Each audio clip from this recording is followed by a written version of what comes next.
Intelligence heads testify on Capitol Hill today and confirm their findings about Russian hacking, and they also have strong words for one Donald Trump. Then the Donald called Chuck Schumer a clown, and the new Senate Minority Leader, he had strong words for the president-elect. We're going to speak to a former Schumer advisor about his old boss's new role. And speaking of Donald Trump, he'll continue to tweet once he is in the Oval Office. His press secretary just confirmed it. Is the media prepared to deal with the Twitter presidency?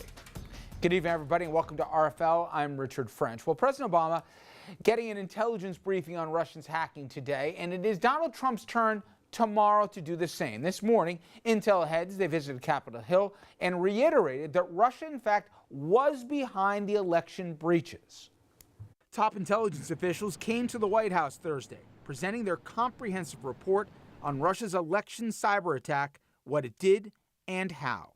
The president has also directed the intelligence community to make as much of the information that's included in the report public, because it's important for the American people to understand that it's our democracy that has been interfered with. On Capitol Hill, overwhelming bipartisan agreement with the intelligence community's conclusion that Russia was behind the cyber attack, putting lawmakers at odds with President-elect Donald Trump.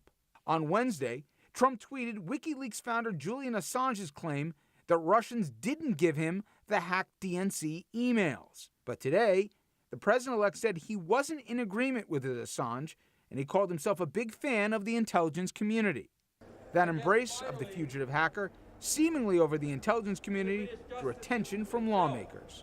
It made me mad, quite frankly, that the president-elect would embrace anything Julian Assange said. Senator John McCain asking specifically about Assange. Do you think that there's any credibility we should attach to this individual, given his record of Not in my view. Senator Tim Kaine, Hillary Clinton's running mate, brought up another aspect of Russia's election interference. You know, I had a little role in this election. I was along for the ride for 105 days and was the subject of a couple of fake news stories.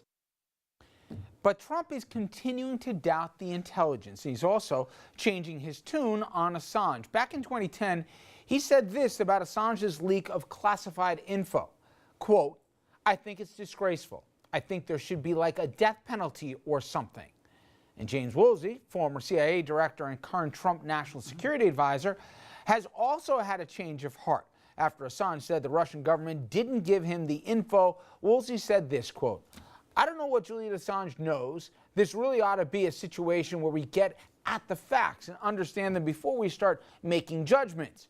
But again in 2010, the same guy said, "I consider Mr. Assange a handmaiden of terror, and he definitely has blood on his hands."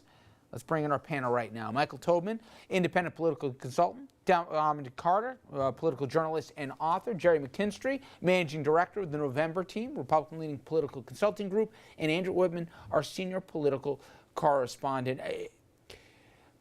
Again, it seems game, set, match. Not only do the intelligence agencies say one thing, but Congress is also saying the same thing. I've asked these guys, and I'll ask you two guys. I'll start with you, Jerry. Can you give me any, forget about editorial, logical reason, any political reason why Trump quadruple and quintruples downs in going after the intelligence agency and backing characters like Assange and Putin when I don't think there's a political advantage to do so? You know, it certainly, I would agree with you. I mean, he's doubling down, tripling down. It is surprising from a traditional political sense, but from Donald Trump's playbook, it's not surprising at all. I mean, when I heard that, I'm like, I'm really not surprised that this is the game he's playing. I don't think the public's surprised. I don't think the press is surprised. I mean, he has to defend his narrative that he won this election fair and square and that there was no interference, and that's clearly what he's trying to do here. Okay, I get that. But I've even got Andrew to start coming along to my conspiratorial thinkings that it just has gotten to the point where there's no logic to do it.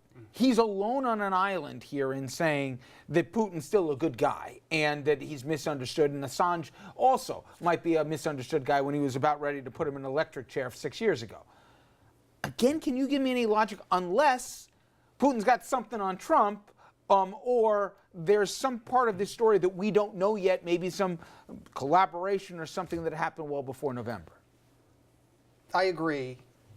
Applying the usual rules of logic and sort of intellectual honesty doesn't matter in this situation because we're dealing with the president-elect. The facts aren't going to change. Nothing's going to change the situation. He won the election. But the more people focus on this, the more churlish the Democrats look, and the more hysterical everybody that wishes the election went a different way look. And while all this is going on, he's making nominations, and they're deciding on undersecretaries, and they're doing all this other stuff and So you setting think up the a government. Democrats ought to And drop they're it? I think it's to be dropped. I think nothing changes. And I would say, and no one's brought this up, it's not as if the United States has clean hands here. We had a role in influencing and shaping foreign elections in vast parts of the world during the Cold War. Okay. And now it happened here, and it's sort of like Michael, I grant you all that, but all he has to say is, damn, they shouldn't have done that. That was wrong what they did here. And you know what? As president-elect here, I'm going to get he behind my can't help intelligence. himself. He can't help himself. That's He's all. not doing that, Don. He's keeping this story alive. He's not got- doing it, Richard, because he's compromised. I will go further. These guys may disagree, but it's real simple, and you've alluded to this in weeks past. Follow the money. Follow the money of the investments in his company. And I guarantee you, because this does not pass the smell test. I don't have any proof, but I guarantee you there's some Russian money that bailed him out when Trump was looking for help and he was in deep trouble. I'm going to go one point further. None of this matters. It looks bad, and we can bemoan it, but none of it matters because Andrew's point when before the show started is it's not actual election hacking; it was campaign hacking, right? Nobody broke into the machines to say and changed votes, and no one has repudiated the emails. They put information out there, and the voters still made up their mind. It's got to stop. Okay, except where I disagree with Michael is Trump is better than anyone I've seen in recent times, as much as it galls me to admit it, where he can figure out how to win a news cycle, trash facts in the process or whatever else, inflate falsehoods and do whatever. But at the end of the day, it sounds like he won the day, even if he didn't.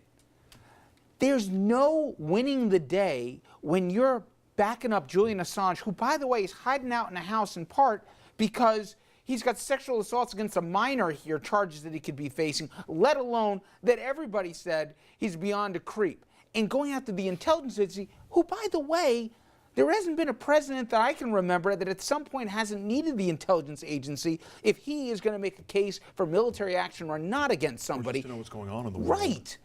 I mean, this is not, to me, something that makes sense to do it as a way of changing the subject. He's keeping it going. It doesn't make sense in terms of winning the news cycle the way that Trump normally does. But I think there's something more important to Trump here, which is that any proof or any admission that the Russians did hack the campaigns or influence the outcome of the election lessens Trump.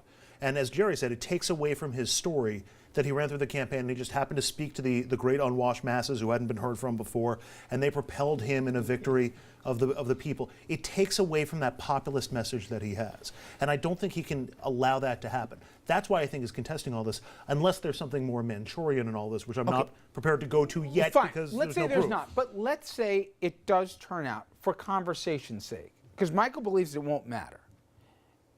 Put your old journalist hat on. If it turns out, and again, there's no evidence of it, but again, you don't have to be wearing a tinfoil hat when Paul Manafort worked on your campaign and all the rest who had direct relationships with this, that there was some coordination in the campaign. Again, all hypothetical. Does that not matter anymore either? So much stuff doesn't matter that I thought would have been death knells for, he's the president, I get that. But the idea that you'd work with the enemy who is influencing an election, forget about whether they got him elected or not. I'm not making that point. That's against national interests. And you're now the president. I will say this about what matters. 3 years down the line, when people who are out of work are still not working, or the economy has not improved, when these things, if they are not improved, then all of this matters. Then all of a sudden, everybody who's in a bad situation and said, you know, Donald Trump was going to be the savior, he was going to change things. And if they don't change, then he's got a real problem. Then everything, winning the day doesn't matter if you lose the war, if you lose the battle. I mean, he can win the press cycle day after day, but he's going to eventually have to make some change. And when I say change the economy, change the situation. There's going to have to be improvement. If he doesn't do that, that's when it doesn't matter for him. I think it does matter if there's evidence that somehow the campaign was communicating with Russia throughout all this, picture the prototypical Trump supporter who was at one of these rallies. Picture any of the guys who punched somebody who was being thrown out of a Trump rally.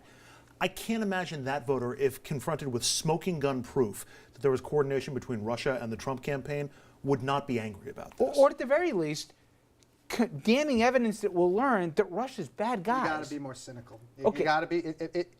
But you could be open-hearted and out in the world and clear-eyed and still have his level of cynicism. The Reagan campaign did this with the Iranian hostages. You know, this went on now, and again, no one is. We're supposed to be arguing. You're supposed to have my position, and I'm supposed to have yours. No one is repudiating the underlying facts. It's not like anyone is saying I didn't say this about her. The Neera Tanden emails, the Podesta emails, but can you still have a bromance with Putin after even your own party and everyone else says, "Wait a minute"? You can do anything.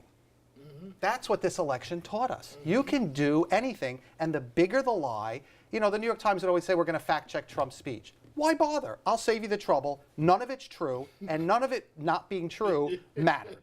Right? And it's distressing to say that because we'll be out of business. Michael, it doesn't matter until it matters, and there's a tipping point. That's true. There's a tipping point on these things. I mean, look at a totally different example, but the style of Chris Christie, which worked perfectly well until it didn't. Until it didn't. At some point, there's a tipping point if there's any evidence that comes through that verifies all this. I like that analogy. All right, coming up next, Donald Trump just called Chuck Schumer a clown. Washington Post called him the most interesting person in D.C.